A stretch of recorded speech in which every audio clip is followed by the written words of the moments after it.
Today I am going to teach you different if-else statements are available in C# programming. Friends, you have already seen the if-else statement in C and C++ programming. Basically, the if-else statements are used to check conditions. They are used as a selection constructs.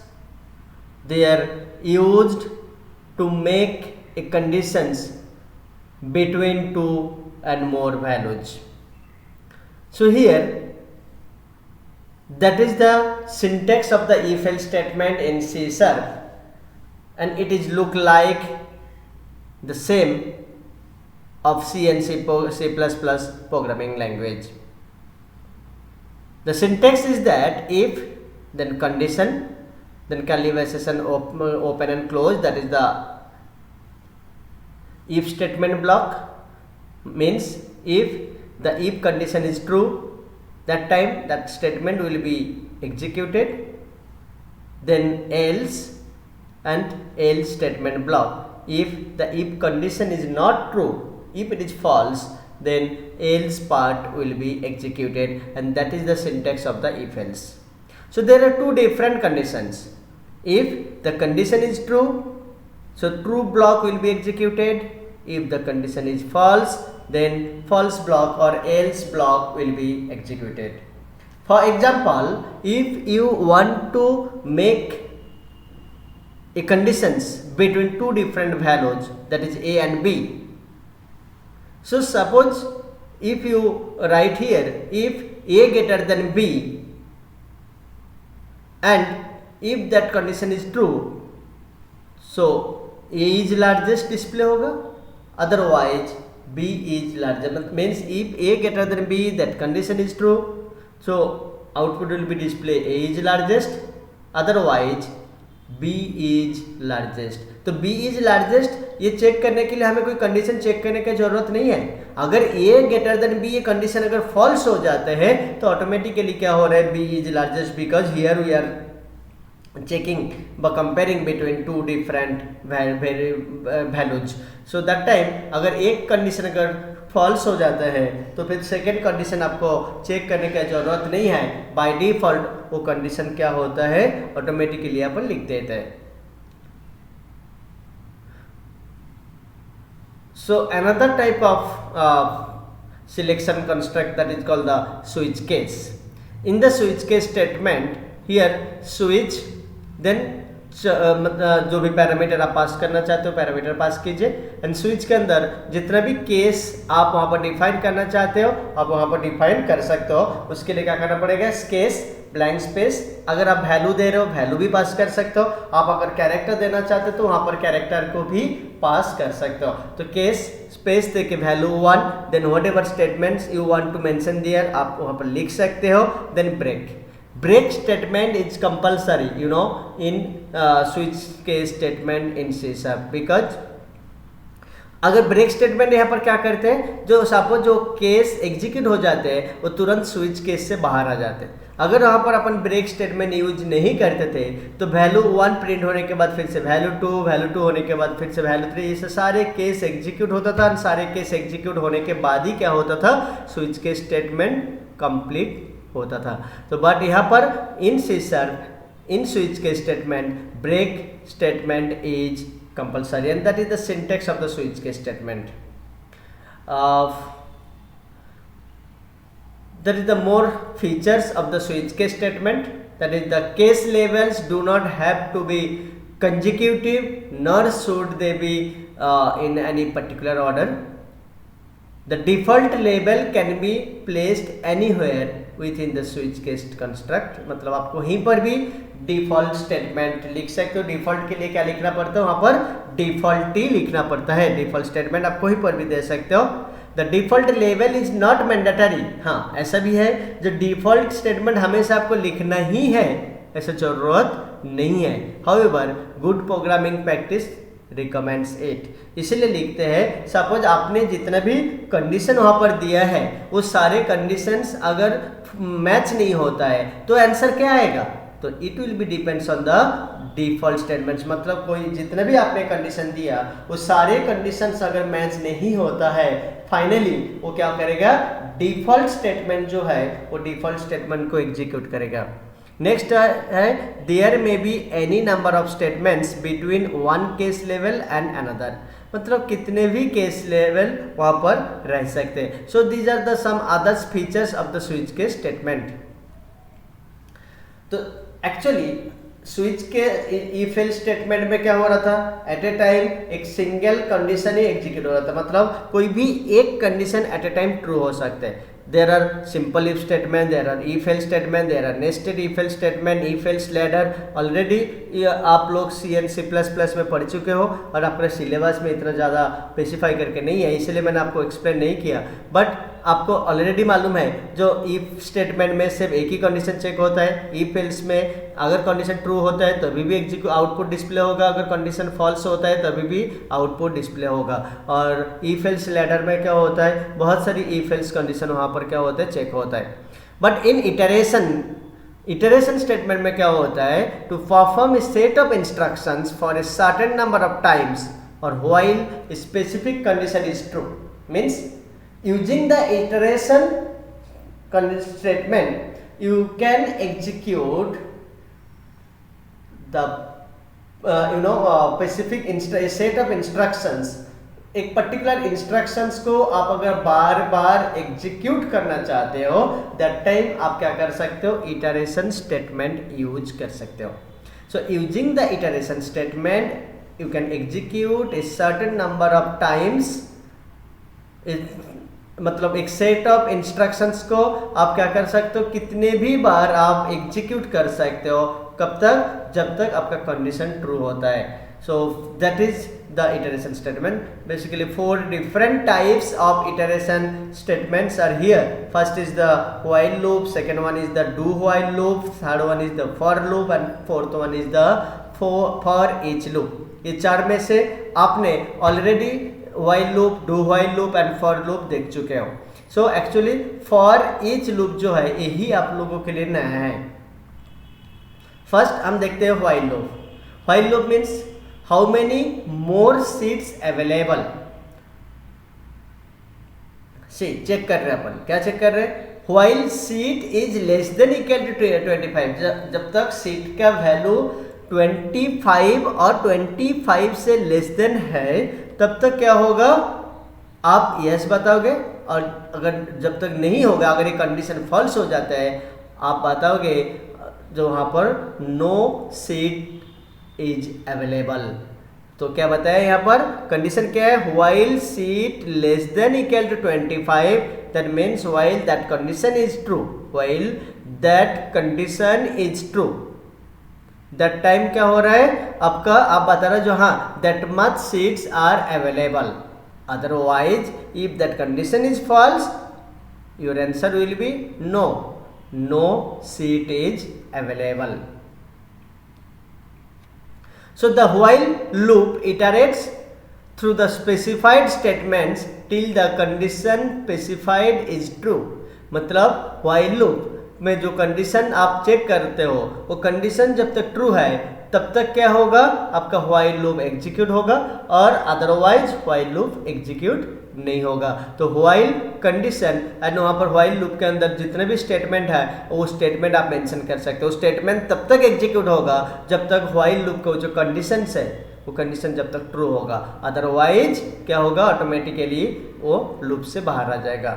So break statement can be use to break out the loop. हाँ, अगर आप condition true है but तभी भी आप अगर while loop को stop करना चाहते हो, व्हाइल लूप से बाहर आना चाहते हो, दैट टाइम आप यूज कर सकते हो break statement.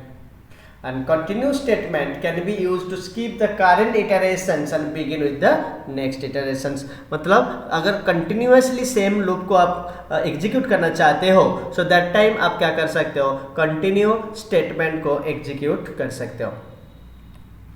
Next is the do while loop. In do while loop see the condition is checked, do while seat is less than equal to 25, अगर do while seat less than equal to 25 मतलब ये जो condition कहाँ पर check हो रहा है, बाद में लास्ट में चेक हो रहा है। व्हाइल लूप में कंडीशन कहाँ पर चेक हो रहा था, एकदम स्टार्टिंग में कंडीशन चेक हो रहा था, पर डू व्हाइल में कंडीशन कहाँ पर चेक हो रहा है, फर्स्ट टाइम के लिए अगर कंडीशन फॉल्स भी होता है तभी भी आपका स्टेटमेंट एग्जीक्यूट होगा।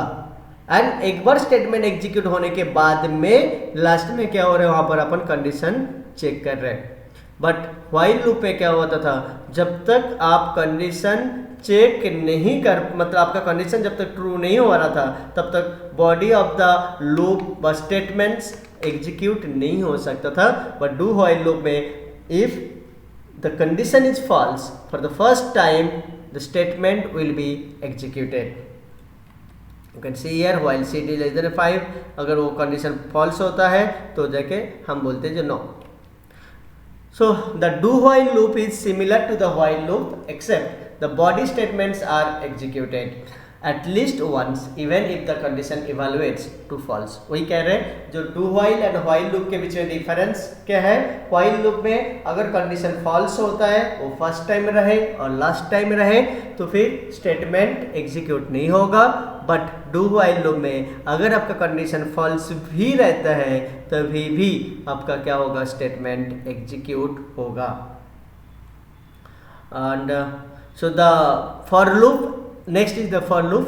The for loop allows to iterate through the loop only after a particular condition is evaluated. So it is used to in situation where statement or block of statement is repeated for a predetermined number of times. So for in for loop here you pass three different values. First one is the initialized value, but that is called the initialization. Second one is the condition, मतलब जिसके ऊपर base करके आप decide करोगे जो loop कितने time continue करेगा व कंटिन्यू होगा। Next is the increment and decrement. Here initialisation means आप वेरिएबल के वैल्यू स्टार्टिंग में जो रखोगे उसके बाद उसको इंक्रीमेंट व डिक्रीमेंट भी कर सकते हो। वो इंक्रीमेंट एंड डिक्रीमेंट करने के लिए यहाँ पर increment and decrement operator use होता है ताकि वैल्यू जो है वो वैल्यू मतलब स्टेप बाय स्टेप इंक्रीज होते जाएगा व डिक्रीज होते जाएगा, तो कभी ना कभी वो कंडीशन जो है फॉल्स होगा। सो जब तक कंडीशन ट्रू होगा तब तक वो स्टेटमेंट एग्जीक्यूट होगा inside the for loop. Otherwise condition जब फॉल्स हो जाएगा तो आपका स्टेटमेंट जो है वो एग्जीक्यूट नहीं होगा। नेक्स्ट इज द, देखो यहाँ पर फॉर ईच में for each loop, in for each loop for example for each student in the class calculate grade and total marks. तो से यहाँ पर calculate grade, then calculate grade total marks, फिर से कैलकुलेट ग्रेड टोटल मार्क्स, मतलब if you have 5 students and 5 students का ही आप अगर ग्रेड एंड मार्क्स कैलकुलेट करना चाहते हो सो दैट टाइम आप फॉर ईच लूप यूज कर सकते हो। That is the best example of the for each loop. The syntax of the for each loop is for each, then inside the parenthesis type identifier in expression। type identifier मतलब expressions जो type का है, type identifier in expression and inside the curly braces body of the loop you can mention। So the for each loop is used to iterate through a collections or an array, you know। so कोई ना मतलब for each loop जो है वो एक iterate जो होता है वो कलेक्शंस और एरे के थ्रू यूज होता है। So that is an example of the for each loop. So here see first हम काउंट लेटर्स करके इंटीजर वेरिएबल डिक्लेयर किया जहाँ पर 0 इनिशियलाइज किया, देन काउंट डिजिट्स करके अनदर एक वेरिएबल इंटीजर वेरिएबल हमने डिक्लेयर किया जिसमें 0 इनिशियलाइज किया। फिर से हम काउंट पंक्चुएशंस करके एक वेरिएबल डिक्लेयर किया इंटीजर टाइप का जिसमें भी हम 0 इनिशियलाइज किया। देन हमने लिख रहे स्ट्रिंग इनपुट, देन हम लिखते हैं console dot write line enter a string. अभी कंसोल डॉट राइट लाइन किस लिए यूज होता है, to display the output, but यहाँ पर कोई ना कोई मैसेज डिस्प्ले हो रहा है। क्या मैसेज डिस्प्ले हो रहा है, enter a string. Then input equal to हमने क्या लिख रहे हैं, console dot read line. In C# console dot read line statement is used to take an input from the user and console dot read line syntax के through जो भी input आप read करोगे that will be the string type of value. तो यहाँ पर हमें input क्या इंसर्ट करना, इनपुट क्या है, इनपुट एक स्ट्रिंग टाइप का वेरिएबल है, तो इनपुट में हम क्या कर सकते हैं, स्ट्रिंग टाइप वैल्यू इंसर्ट कर सकते हैं। And console dot read line इस स्टेटमेंट के थ्रू बाय डिफॉल्ट जो वैल्यू रीड होगा that is integer type of that is string type of value. तो जो भी वैल्यू आपने रीड किया या इंसर्ट किया वो कहाँ पर, इनपुट में जाके स्टोर हुआ। नेक्स्ट आप क्या लिख रहे हो, for each char CHR that is the variable name in input. So if char dot is letter CHR तो काउंट लेटर प्लस प्लस करोगे, मतलब कैर एक डेटा टाइप है और क्लास भी है, तो यहाँ पर डॉट देने के बाद इज लेटर ऑटोमेटिकली आते हैं, एक मेथड है और उसके अंदर CHR को हमने पुट किए। तो अगर वो लेटर है तो फिर काउंट लेटर्स प्लस प्लस होगा, अदरवाइज अगर कैर डॉट इज डिजिट तो फिर अगर वो डिजिट होता है तो काउंट डिजिट्स प्लस प्लस होगा। और इफ इज पंक्चुएशन मतलब अगर कोई डॉट बा कॉमा बा अदर्स कुछ होता है, अगर कोई पंक्चुएशन मिलते हैं तो फिर क्या होगा, काउंट पंक्चुएशन प्लस प्लस होगा। तो ये कैसे हो रहा है, जो हम एट ए टाइम जो टोटल जो आपका स्ट्रिंग था, टोटल स्ट्रिंग से हम एट ए टाइम एक एक कैरेक्टर को सेपरेट कर रहे हैं और चेक कर रहे हैं वो डिजिट है क्या, वो कैरेक्टर लेटर है व वो पंक्चुएशन से, जो भी मिल रहा है जहाँ पर कंडीशन ट्रू हो रहा है उसको अपन क्या कर रहे हैं, 1 इंक्रीमेंट कर रहे हैं और उसके वैल्यू को अपन कंसोल डॉट राइट लाइन के थ्रू फाइनली हमने क्या किया, वहाँ पर डिस्प्ले किया। सो that is the example of the for each loop. Okay, तो यहाँ पर हमने इनिशियल वैल्यू को सेट किया, देन हमने क्या किया, वहाँ पर वैल्यू को रीड किया एंड वैल्यू को रीड करने के बाद यहाँ पर क्या कर रहे हैं, जो loop automatically terminated after using all the characters in the input, मतलब जितना भी आपका स्ट्रिंग में कैरेक्टर्स था वो सारे कैरेक्टर एज ए इनपुट करके यूज होने के बाद ऑटोमेटिकली लूप क्या हो जाएगा, टर्मिनेट हो जाएगा। And the loop operates for each and every character in the input.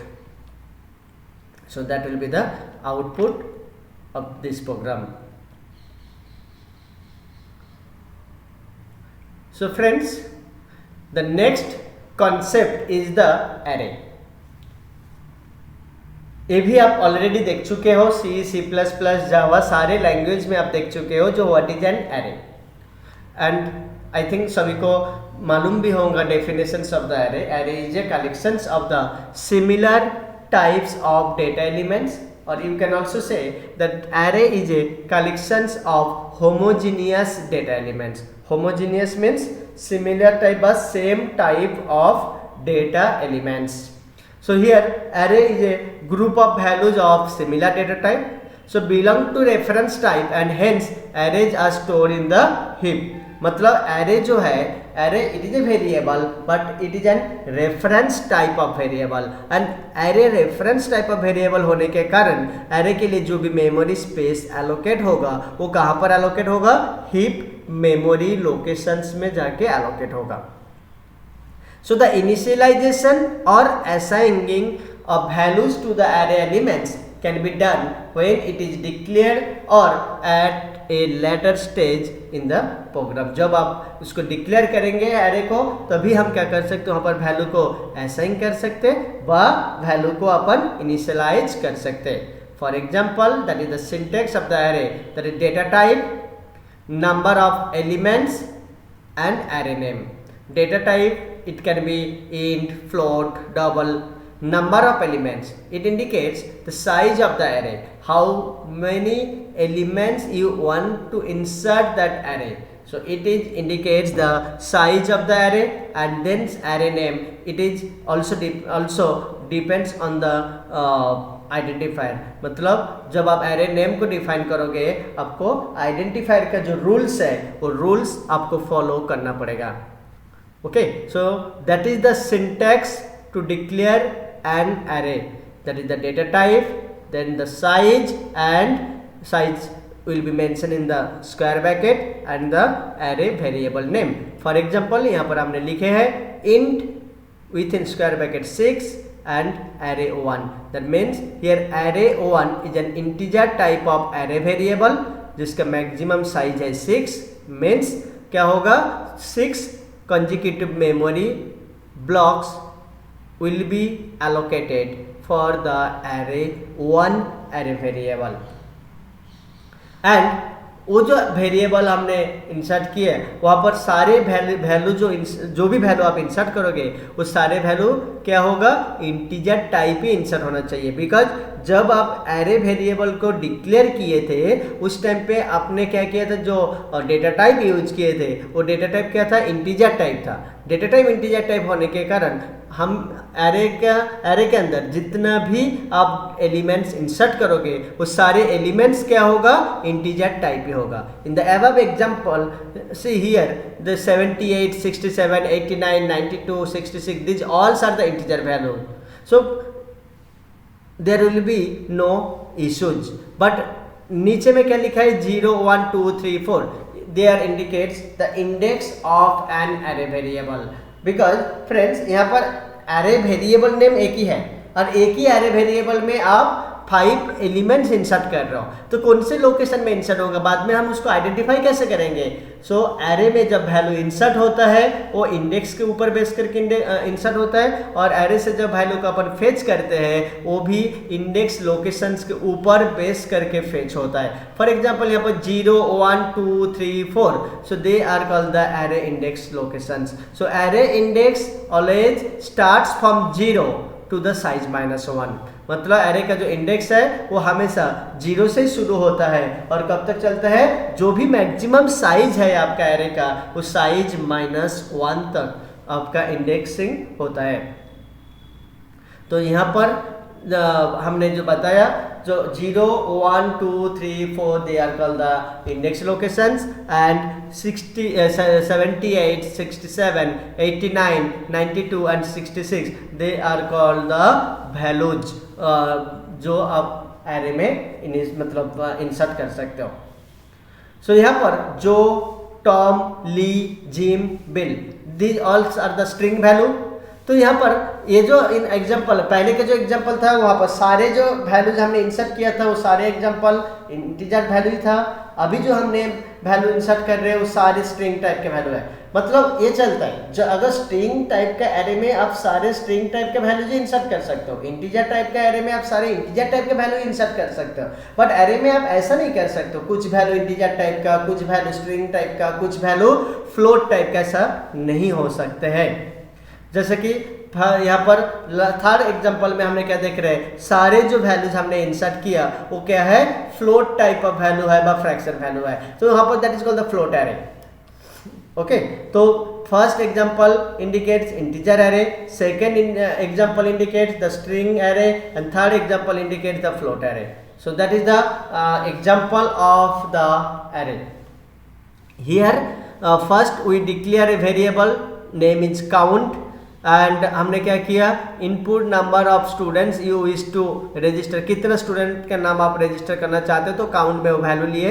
अच्छा देखो यहाँ पर एक चीज कंसोल डॉट रीडलाइन के थ्रू वैल्यू तो इंसर्ट होता है बट कंसोल डॉट रीडलाइन के थ्रू आप अगर वहाँ पर 5 भी इंसर्ट करोगे आप देख रहे हो 5 तो इंटीजर वैल्यू है तो हमने 5 वहाँ पर इंसर्ट किया बट नो जब कंसोल डॉट रीडलाइन 5 को मतलब रीड करेगा वो क्या करेगा उसको डबल कोटेशंस के अंदर रीड करेगा और वो जब डबल कोटेशंस के अंदर रीड कर रहा है that means 5 will be treat as a string value.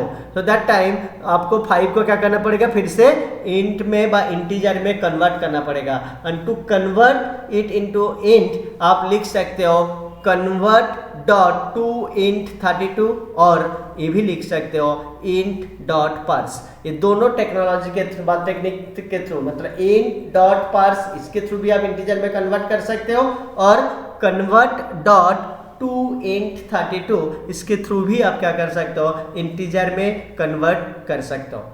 Then हमने क्या किया एक एरे वेरिएबल को क्रिएट किया। देखो सेव अगर अपन लिखते थे string square bracket open and close and names ये जो है ये इंडिकेट क्या करता था एरे वेरिएबल डिक्लेरेशन। तो कोई मेमोरी स्पेस पर्टिकुलर एरे के लिए एलोकेट नहीं होता था। बट जब आप लिखोगे string square bracket open and close names equal to new string and then वहां पर काउंट मतलब जो भी आप जितने भी साइज मेंशन करना चाहते हो वो काउंट के वैल्यू के ऊपर मेंशन होगा, मतलब काउंट में जो भी वैल्यू इंसर्ट करोगे वो काउंट के वैल्यू वहां पर ऑटोमेटिकली चला जाएगा। और यहाँ पर हमने क्या किया, नेम्स नाम का एक स्ट्रिंग एरे वेरिएबल क्रिएट किया। नेक्स्ट, आप अगर उस नेम्स एरे वेरिएबल में वैल्यू को इंसर्ट करना चाहते हो तो आपको क्या करना पड़ेगा, एक लूप कंटिन्यू करना पड़ेगा। और लूप कब तक चलेगा, it will be depends on the value of the count. अगर काउंट का वैल्यू जो भी होगा उससे ज़्यादा डेटा हम क्या कर सकते हैं, इंसर्ट नहीं कर सकते। उससे कम डेटा हम इंसर्ट कर सकते हैं, उससे कम स्टूडेंट का नेम इंसर्ट कर सकते हैं, बट उससे ज़्यादा हम स्टूडेंट का नेम इंसर्ट नहीं कर सकते। तो यहाँ पर for int i equal to 0, i less than count and i plus plus, and then हमने क्या लिख रहे, console dot write line input the name of student, and वहाँ पर जो भी आपको नेम है और वो name of i equal to console dot read line. वो पर्टिकुलर ब्लॉक में सपोज आई का वैल्यू पहले 0 है तो names of 0 indicate that is the index location. तो नेम्स ऑफ 0 लोकेशन में पहले वैल्यू इंसर्ट होगा, फिर से आई प्लस 1 होगा तो नेम्स ऑफ 1 लोकेशन में वैल्यू इंसर्ट होगा, फिर से आई का वैल्यू इंसर्ट होगा। ये कब तक चलेगा, जब तक वो कंडीशन फॉल्स नहीं होता है। अगर आपका कंडीशन फॉल्स हो जाता है दैट टाइम क्या होगा, आपको इस स्टेटमेंट से बाहर आना, मतलब जो लूप है लूप ऑटोमेटिकली टर्मिनेट हो जाएगा। फ्रेंड्स, ये तो हो गया आपका एरे में वैल्यू इंसर्ट करना। अगर आप एरे से वैल्यू को डिस्प्ले करना चाहते हो तभी भी आपको एक लूप कंटिन्यू करना पड़ेगा, क्योंकि बार बार आपको ये चीज़ इसलिए बता रहा हूँ, आपको ध्यान में रखना चाहिए जो एरे में एक ही वैल्यू इंसर्ट नहीं होता है, एरे में हम मोर देन 1 वैल्यूज इंसर्ट कर सकते हैं। That's why the definition of the array is a collections of the similar type of data elements. So that is the collections of the elements. So inside the array, you know, whatever values you inserted, if you want to display it, so you can display using the loop. तो यहाँ पर हमने एक for each loop insert किया, use किया, तो फिर यहाँ पर क्या लिखा, string disp in names. So what is names? Names is the array variable. हमने क्या बताया था पहले, जब फॉर ईच स्टेटमेंट हमने पढ़ रहे थे तो हमने बताया था फॉर ईच स्टेटमेंट कहाँ पर कलेक्शंस बा एरेज के लिए यूज होता है। यहाँ पर नेम्स क्या है, names indicate that is the array variable, and for each statement is used, can be used in names array variable. So here string it indicate the data type, disp that is the variable name. Now in names, जब तक वो name variable में elements रहेगा तब तक क्या करेगा, वो 1 by 1 आउटपुट डिस्प्ले करेगा, अदरवाइज नॉट। तो फ्रेंड्स, फिर से अगर अपन इस प्रोग्राम को एक्सप्लेन करते हैं, यहाँ पर ये बताते हैं, ये जो राउंड सिंबल हमने किया that is called the array declaration, और you can say that array creation. Array declaration मैं इसलिए नहीं कह रहा हूँ, जो यहाँ पर new keyword is use, that means new memory will be allocated for that particular array variable. Next, that is the block of code जिसके थ्रू आप क्या किए, एरे एलिमेंट्स को इंसर्ट किए, and that is the block of code जिसके through हम क्या किया, एरे में जितना भी वैल्यू था वो सारे वैल्यूज को हम क्या किए, डिस्प्ले किया। सो if you execute that program, the output will be display. Suppose आप अगर काउंट का वैल्यू 3 इंसर्ट करते हो तो फिर 3 डिफरेंट स्टूडेंट के नाम वहाँ पर आप इंसर्ट कर सकते हो, और फिर से जब आप फॉर ईच स्टेटमेंट के थ्रू वो तीनों स्टूडेंट के नेम क्या कर सकते हो, आप डिस्प्ले कर सकते हो। सो that is the basic concept of the array in C# programming. So friends, आज हम यहीं पर स्टॉप करेंगे, एंड नेक्स्ट क्लास में हम फिर से एरे को और डिटेल्स में एक्सप्लेन करेंगे। So thank you friends, thank you so much.